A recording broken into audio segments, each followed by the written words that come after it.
Hey, it's Carly. Welcome back to High Country Homesteading. Today I'm going to go through an update on our freezer that we filled last December of our half cow that we purchased. So it's been a little over 7 months since we purchased our half cow in mid-December, and right now it's the beginning of August. So I wanted to quickly go through the cuts and amounts that we received last December for our half cow purchase, and then go over what we still have left in the freezer here, the cuts that we used up the most, the cuts that are still remaining, and how I plan to use them. So I think I'll do another one of these when it hits the year mark in December again, but as a 7-month update, I wanted you to see what it's like using half cow, and I would say pretty casually. We incorporate a lot of chicken and pork and other things in our diets as well. So this is quite a casual use of the beef and not a very like hardcore meat. This is the only meat that we use kind of situation. So I feel like it's a casual use of the beef, and so I wanted to show you what we have left and what still needs to be cooked, and maybe some things that I'm scared to use. But I will pull everything out of the freezer and show you what we have left. The first thing that I want to do is mention the actual freezer. This is a Whirlpool 16 cubic feet, and this was definitely the perfect size. We've had zero problems with it. I'm very happy with the size. I'll open up it and show you everything that it fits, but it easily fit our half cow plus a ton of other stuff. So you can see in here I have some things like butter. I've got some chicken, ribs. I have some different bread items. I have lots of cheese that I've shredded. So this fit the half cow plus an abundance of other things. I plan on filling it with a bunch of frozen vegetables from the garden and things like that. So I'm very happy with 16 cubic feet. We've had no issues. We keep something in here that's frozen with something on top. So in case there ever was a power outage, say if we weren't home, we would be able to open this and tell if this sank down a little bit from the ice melting. That's a good way just to tell if something has melted since you've been out or out of town or something like that. So I recommend doing that, but we've had zero issues. Very, very happy with the size, and there's lots of room to spare even when this was a little bit fuller. So I'm going to pull out all of the actual beef items and show you what's left. So here are all the main cuts laid out. I have some of the organ meats and bones still in here, but I want to show you what we have left versus how much we started with. So let's start with these chuck roasts. I have 3 chuck roasts left, and we started with 5 last December. I still have this large flap, and I don't know exactly what I'm going to do with that yet, but need to look into it. I still have all of our stir fry. I started with 6. No, actually, yeah, I started with 6 and I only have 4 left. So I was wrong about that. Been using our skirt steak and hanger steak for stir fry, and that's been really good, but do need to start using these up. I have only 3 packages each left of the bone-in ribeye and T-bones. We started with 8 packages of each. And each of these have 2 steaks in them, and they're cut 1 inch thick.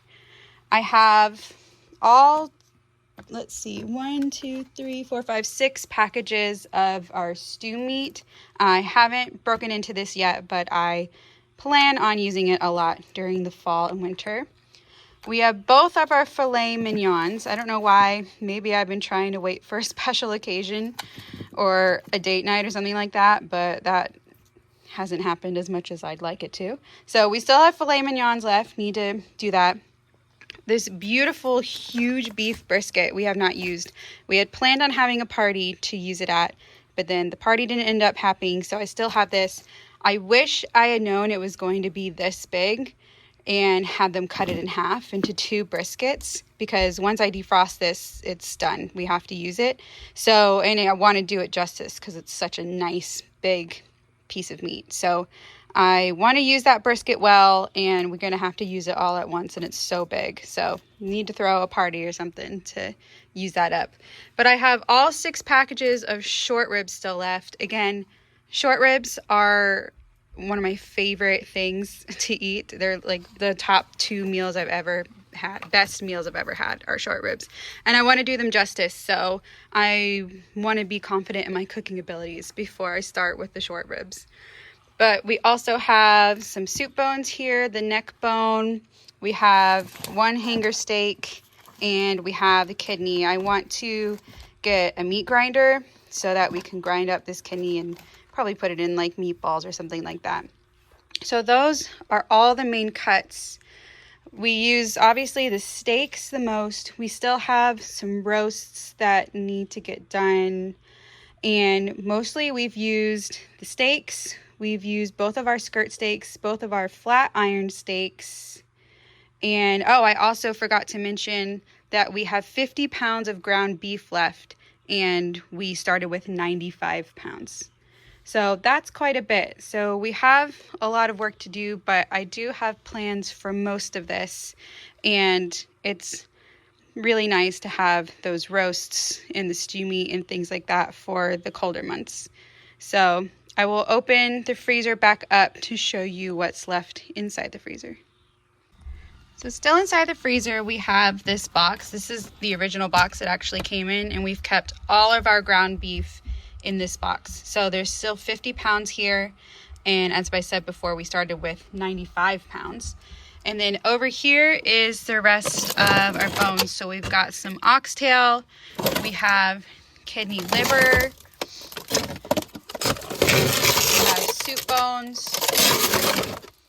and there's the tongue and the heart and things like that in there too that I haven't used yet. And then this is all of the kidney fat. So I have a tallow making day coming up soon where we're going to use all of this beef fat to make our tallow. But other than that, that is all the beef. So there's a couple things that I do want to mention that I would like to try differently next time we buy a cow.